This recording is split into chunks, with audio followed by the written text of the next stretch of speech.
এটা সিলেটটা আছে আপনাকে পুরানা ব্রিটিশ আমলের এইগুলি বানানো আর কি। আল্লাহ তালা জানীয় জিনিস এটা আপনার পানির নিচে হয়।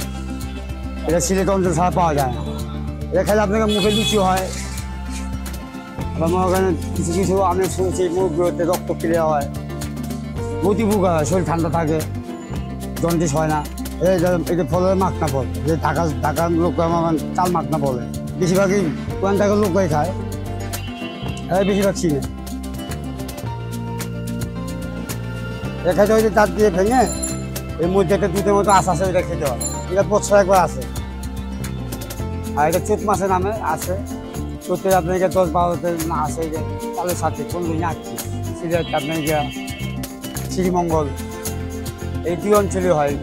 এটা পানির নিচে হয় আপনার বড় বড় আওয়াজও হয়, আওয়াজ ছাড়া হয় না।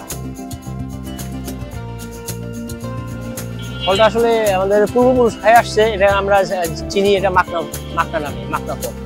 তো ওই হিসাবে আমরা এগুলা আমাদের পুরান ঢাকার খুব জনপ্রিয়, সবাই একটু পছন্দ করে। আসলে অনেকেই চেনে না যে আসলে এটা কি ফল। যেহেতু আমরা এগুলো চিনি হলো আপনার মাখনা নামে, মাখনা। এটা আপনার পানি নিচে হয়। এটা তো কাটা যুক্ত থাকে, ওনারা আমাদের এটা ছুলে দেয় সুন্দর করে। তারপর এটার ভিতরে যে সাদা আবরণটা থাকে সেটা আমরা খেয়ে ফেলি, উপরে চুলকাটা ফেলে দিই।